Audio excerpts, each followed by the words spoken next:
Today we're checking out the Manfrotto Pixi mini tripod. This can be used on a tabletop and it can also be used for vlogging for a camera up to about 1 kilogram. Let's get into it.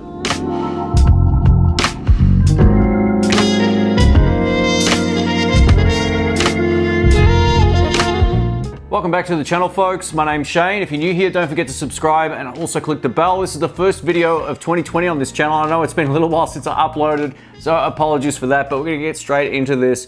And I tell you what I love about this mini tripod, and I go over some of the specs with you as well. So the first thing, I've been using this now for about 3 weeks, mostly on my guitar channel. Where I shoot in my other room, I'm very restricted on space, and setting up a tripod isn't always an option. So I wanted something I could put on the table. I got one of these and I liked it so much that I ended up buying another one.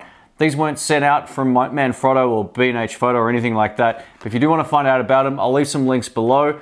So I paid for these and I'm wrapped. I think they're very, very cool. And it says they can handle up to 1 kilogram, which is 2.2 pounds, but they can definitely handle a little bit more than that because this camera comes in at about 1.2 kilograms with the lens. So with everything equal, they handle it no problems at all. Now, one of the great things about this particular tripod is this button on the back is kind of like the unlocking and locking mechanism for how you want to angle your camera. All you have to do is push it in and it's quite firm, but make sure you hold onto the camera when you do so because you don't want it just falling. As soon as you release the button, it locks into place perfectly, and that's one of the really cool things about it. So you can angle this however you like, and it's not going to cause you any problems. One of the great things about this is it can also be used as a very secure vlogging camera. If you're a vlogger and you want to hold the camera out like this, this is a really great option.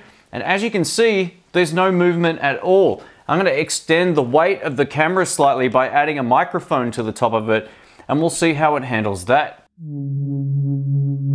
All right, so as you can see, I've added my Saramonic shotgun microphone to the top of the GH5, and there's not a sign of it actually swaying or tipping or doing anything it shouldn't be doing.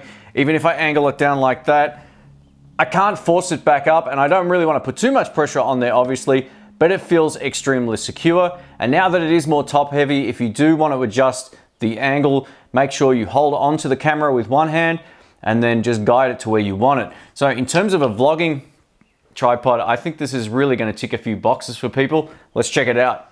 Let's do the outdoor vlogging test, and what you're about to see now is the 12-60 kit lens, which also has dual IS image stabilization, which totally rocks. I've got my arm bent at an angle. It's not straight out. Straight out would be about there. So as you can see, it's offering quite a lot of field of view. Even with my arm at a comfortable position, you're still seeing a lot. If I had my arm in the same position while holding the camera, that's how close it gets. Now that's straight out with just holding the camera, and this is holding the tripod, so you can get so much of a wider field of view.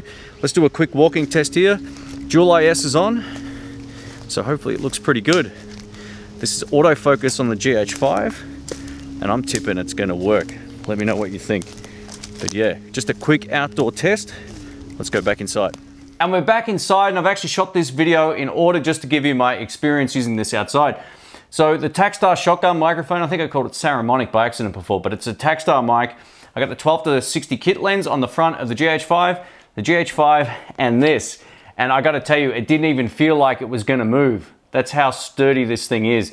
So while I've actually got it loaded up with a little bit more weight than it recommends, it had no problems with that at all. I would highly recommend this for anyone using something like the Sony a6400 or any of those kind of range of cameras, within reason with the lens, right? You can obviously get a whole lot of larger lenses, but if you've got a very similar setup to this, you shouldn't have any problems using this for vlogging.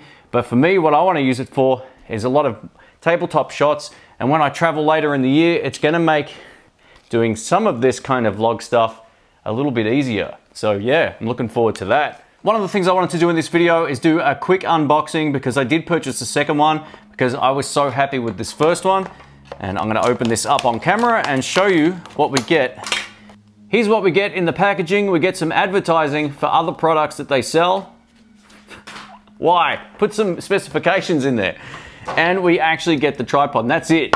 So it's nice and simple and compact. Now, if we take a look at some of the specifications, this weighs only 0.19 grams. It weighs next to nothing, but it feels very, very sturdy in the hand. It feels cold too. It has a really good feel about it. Now, the closed length which is at its tallest, is 18.5 centimeters. I'll leave the conversions on screen.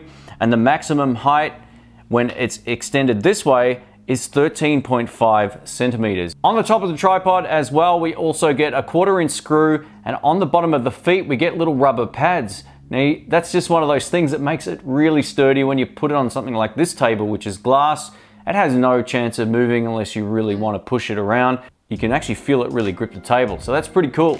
Thanks for watching, folks. My name's Shane. If you're new here, don't forget to subscribe. If you're into tech, whether it be cameras, audio, help tutorial videos, or anything like that, please subscribe to the channel. If you have any questions about the Manfrotto Pixi, please let me know in the comments below. Like I said, I purchased the second one because I was so satisfied with this one over here that I just had to have another one. I thought I'd save the unboxing of this one for this video. So I hope you appreciate that. Thanks again for watching. My name's Shane. I'll catch you soon. See ya.